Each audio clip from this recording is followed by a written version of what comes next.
I went to a midnight showing of the Avengers last night, and let me tell you, just the creation of the Avengers was something that's basically unprecedented in movies. Of course, we've seen crossovers before, back in the Universal monster mashes of the 1940s and Alien vs. Predator more recently. But really, not until now has somebody really tried to create a huge, complex universe devoted to making these large-scale tentpole superheroes all in the same area, and using them all to build up to this giant, just massive crossover superhero mash. And let me tell you something, this was a major risk that they did, and it pays off beautifully. This is a great movie. Uh, The Avengers was written and directed by Joss Whedon, Buffy the Vampire Slayer, Dr. Horrible, Singing Along Blog. I haven't seen any of those things myself, but based on this, the guy really knows how to handle a whole bunch of characters. And the team is, of course, the Avengers all-star team of superheroes from the other Marvel uh, movies. We have Robert Downey Jr. as Iron Man, of course. We have Chris Evans as Captain America. He's very good here. We have Chris Hemsworth as Thor. We have Mark Ruffalo, who is replacing Edward Norton as the Hulk, as Bruce Banner as the Hulk, which is a big plus if you ask me. I didn't really like the Edward Norton Hulk movie, but that's a whole other review. And then we have the more side-ish characters. We have Scarlett Johansson as the Black Widow, and then we have uh, Jeremy Renner as Hawkeye. He's quite good here in his limited amount of screen time. And of course, then we have Nick Fury, played by the inimitable Samuel L. Jackson. So, and then there are the bad guys. We have Loki. He's the major villain focus. He's played by Tom Hiddleston. Loki's, of course, the adopted brother of Thor, who's on a mad quest for power, and in this movie wants to become a king of the earth for reasons that aren't quite revealed until later in the movie. Yeah, I think it was a very wise decision to make Loki the one true focus of the bad thing. If we had a set of villains as complex as the set of heroes, the whole entire movie might have delved into chaos. Well, like I said, this is a very good movie. This movie could very well be seen as the good version of Transformers Dark of the Moon. Like Transformers Dark of the Moon, this one carries a whole lot of different characters. Each of them is distinctive, but unlike Transformers Dark of the Moon, all of these characters have strong, clearly defined personalities and clearly defined traits that make them different from one another, and we know why they're doing what they're doing. Also, like Transformers Dark of the Moon, it has aspirations to be a comedy as well as a sci-fi action movie, but unlike Transformers Dark of the Moon, it maintains a consistent tone throughout and doesn't get really dark and then try to insert sex jokes to try to lighten everything up. And also, like Transformers Dark of the Moon, basically the last half hour of this movie is one extended action sequence in an urban area, but, and this goes back to the other two things I mentioned, the ending for the Avengers is very clear. You can tell exactly what people are doing, why they're doing, what the strategies are, where they're going, what they're planning on doing, and what might happen in addition to that. And nothing ever seems gratuitous. The violence happens because that's the way it works. Some of it's played for laughs, lots of it's played for drama, and it's all very, very fun. Now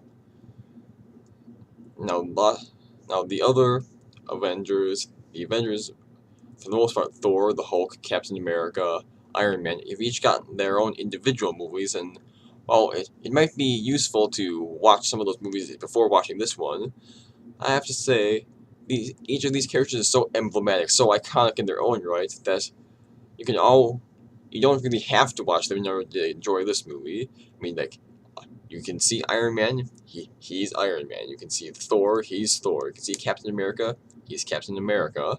All these characters have been so embedded in pop culture over the many decades since their creation that we know essentially who they are.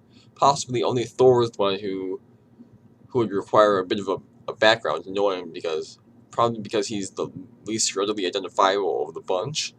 And some people might confuse him for the Thor of Norse mythology, but really, he's still very good here, and he's very useful basically because of his connection to Loki, because he's the brother of Loki.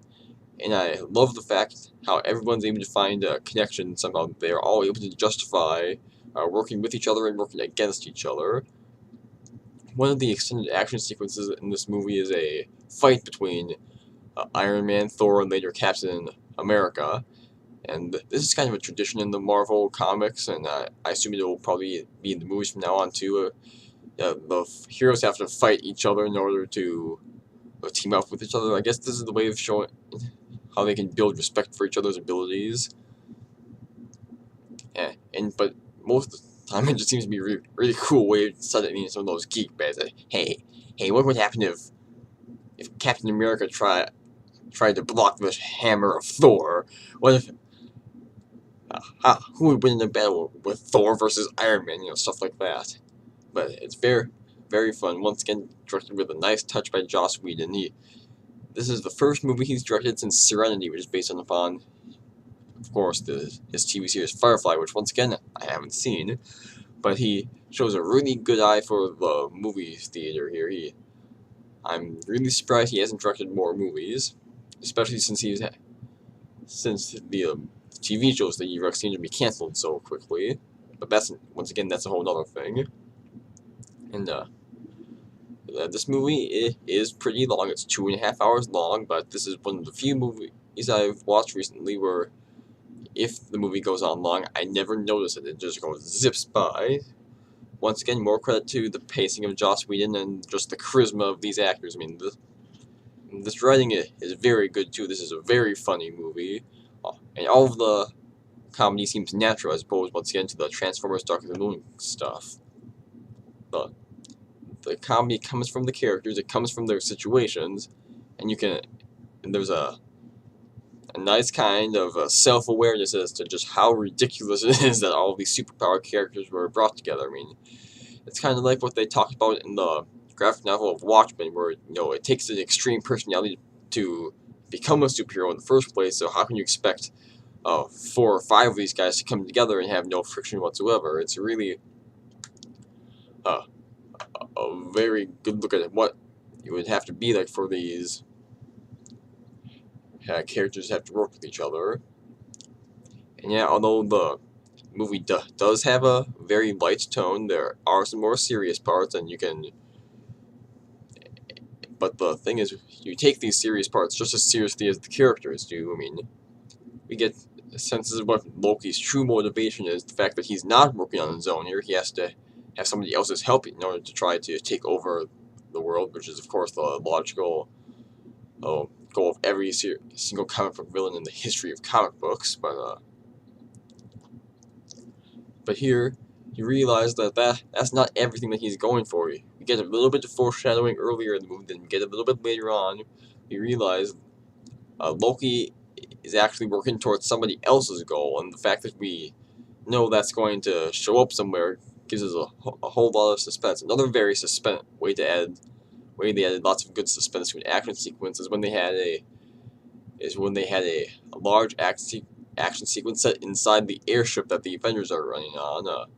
The Shield, the agency that Nick Fury, Samuel L. Jackson works for, is located for the most part in this movie in this big hovering, invisible, cloaked airship. And when they start to have action sequences in the middle of it, while each character is doing something different, Captain America and Iron Man are trying to keep the thing afloat. Nick Fury's trying to protect the bridge, and then Thor and the Hulk are battling inside the ship, which you can't do that much more damage to the thing. The whole thing's going to fall from the sky. So that gives lots of more suspense to that action sequence than most movies would have. And then there's Scarlett Johansson's Black Widow and Jeremy Renner's Hawkeye fighting inside the ship, and this also has another layer to it. I mean, of course, because Hawkeye has not only been brainwashed by Loki, so she's not trying to hurt him too badly. Also, she owes him a personal debt for something that he did for her earlier in their careers. So the movie does a very good job of making sure that each thing has some consequence to it. There is more going on than just mindless action here. And also, one thing I have to say is I found it was very refreshing to watch a sci-fi action movie where the police are more than cannon fodder. I mean, there are scenes here where the police actually do something. They're actually performing real actions and duties here. I found that really refreshing and very well done. It's a very smart move by Joss Whedon there. That's something that you can be sure that they did on purpose. And also, it's one if you like comic book movies, if you like big fun summer action blockbuster movies, this is a very good movie for you. It can work just as well, I think, perhaps as an introduction to the Avengers franchise than as a continuation of it. Like I said, you don't need to have watched all the other movies going into this one, but it would certainly help, I think. And once again, like all the other Avengers movies so far, wait until after the credits. You might think you've waited long enough at one point, but you still have to wait until the very end of the credits to get all the entire experience. And boy, do I feel sorry for those who left halfway through the credits and thought they had seen it all. Well, anyway, Avengers, a great comic book movie, probably one of the best ones I've seen since The Dark Knight. So, very, very, very well worth watching.